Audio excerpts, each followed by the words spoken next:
नाजरीन को खुदावंद यीशु मसीह में सलाम। सबको नया साल मुबारक हो।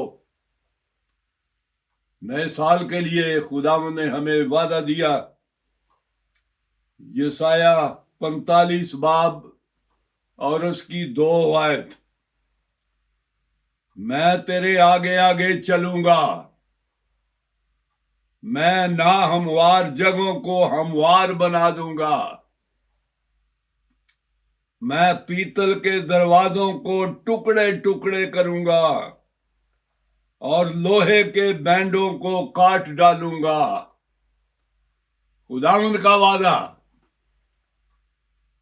अगले साल के लिए याद रखें। खुदावंद के पैरोकार होते हुए हम कई दफा मुश्किलात में आ जाते हैं और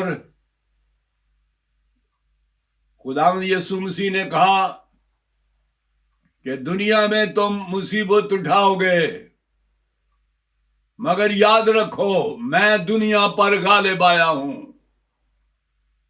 हमारा निजात दहिंदा दुनिया पर गालिब आया है, इसलिए हमें किसी बात से डरने की जरूरत नहीं। खुदा का कलाम, खुदा के वादे हमें पेश करता है और जब भी कोई मुश्किलात हो, जब भी कोई मुश्किल वक्त आए, तो खुदा के वादे पर निगाह करें, खुदा के कलाम को पढ़ें और देखें खुदावंद अपने कलाम में क्या फरमाता है। और उसका कलाम अब तक कायम है, वो कभी अपने वादों को भूलता नहीं।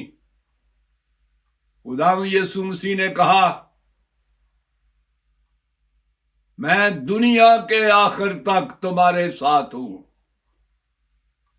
इसलिए जब भी खुदावंद का कलाम पढ़ें, खुदावंद का वादा देखें, खुदावंद का शुक्र करें, दावा करें, खुदावंद ये तेरा वादा, और आगे बढ़ें। खुदावंद तूफान में से हमें आगे ले जाएगा। खुदावंद यीशु मसीह अपने शागिर्दों के साथ अपनी कश्ती में बैठे हुए और सो गए। तूफान आ गया और पानी कश्ती में अंदर आने लगा। शागिर्द डर गए, उन्होंने खुदावंद को जगाया, मास्टर मास्टर, मालिक उठ। खुदावंद यीशु मसीह ने उठकर तूफान को थमा दिया और उनको कहा, तुम्हारा ईमान कहां है? उन्होंने ख्याल किया कि खुदावंद यीशु मसीह सो रहा है। कई दफा हम अपनी जिंदगी में इस तरह ख्याल करते हैं कि खुदा शायद देख नहीं रहा, खुदा शायद परवाह नहीं कर रहा। खुदावंद हमेशा आपके साथ है और उसके वादे को याद रखें कि मैं कभी तुम्हें नहीं छोड़ूंगा। खुदा के कई दफा खुदावंद हम पर इम्तिहान आने देता है ताकि हम उसकी मर्जी को जाने, और जब उसकी मर्जी को पुकारें तो इम्तिहान फारग हो जाता है, क्योंकि हम उसकी मर्जी चाहते हैं। इसलिए याद रखें कि खुदा हर बात में अपना मकसद रखता है।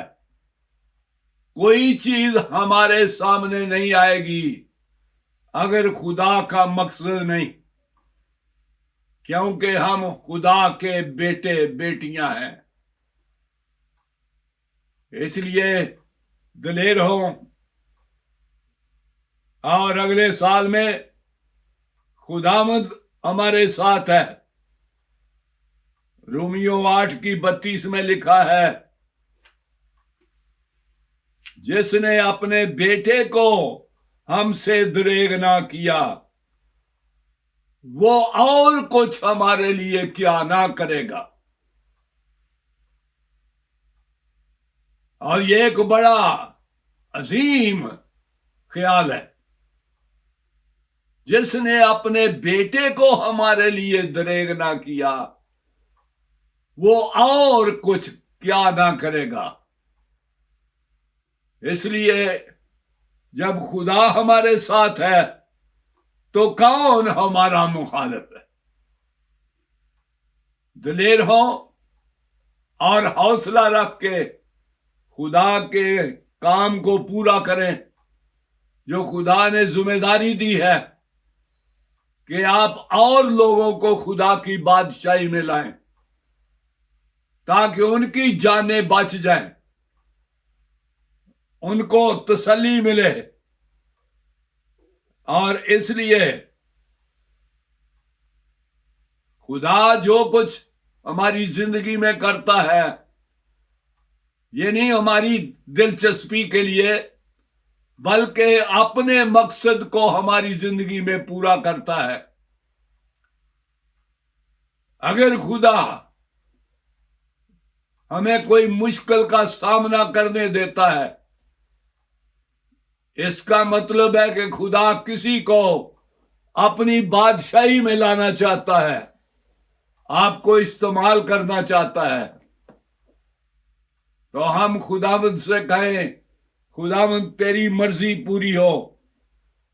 और जिस तरह पहला पतरस 5:7 में लिखा है, अपनी सब फिक्रें खुदावंद पर डाल दे, उसको तुम्हारी फिक्र है। सब फिक्रें खुदावंद पर डाल दें, उसको पता है कि हमें क्या चाहिए, उसको पता है हमने क्या खाना है, क्या पीना है। वो सब कुछ मुहैया करता है, ये उसकी जिम्मेदारी है। और इसलिए खुदावंद ने कहा कि जो गालिब आए मैं उसे अपने तख्त पर बैठाऊंगा। खुदा की एक बड़ा इरादा है कि खुदा अपने बच्चों को अपने पास लाएगा, और एक दिन हम खुदावंद के साथ खुशी मनाएंगे। उसकी बादशाही आपके दिल में है। इसलिए जब किसी ने मसीह खुदावंद को कबूल किया है, उसके दिल में दिलेरी होगी, उसके दिल में हौसला होगा, और वो खुदावंद के लिए खड़े हो जाएंगे।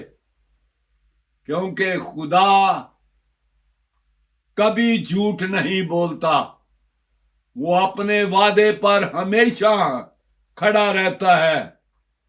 और इसलिए खुदावंद पर भरोसा करें, खुदावंद को पहचानें, और खुदावंद यीशु मसीह आपका नजात दहिंदा हो, उसको कबूल करें। खुदावंद आपको बरकत दे। आइए दुआ करें। खुदावंद यीशु मसीह में हमारे आसमानी बाप, हम खुदावंद यीशु मसीह के प्यारे अजीम मुकद्दस जलाली अब्दी अजीम नाम के वसीले से तेरे पास आते हैं। प्यारे खुदावंद, सारे अजीजों को, सारे नाजरीन को तेरे अजीम हाथ में सौंपते हैं। हर एक की हिफाजत कर खुदावंद, और खुदावंद अगले साल में हर एक को अपने हाथ में महफूज रख। प्यारे खुदावंद, अपना हाथ उन पर बढ़ाए रख खुदावंद, हर एक की जरूरत को पूरा कर। तेरा प्यारा नाम जलाल पाए, पाकिस्तान पर तेरी हजूरी हो, और खुदावंद तेरे नाम को जलाल मिले। खुदावंद यीशु मसीह के प्यारे अजीम जलाली नाम से मांगते हैं, आमीन।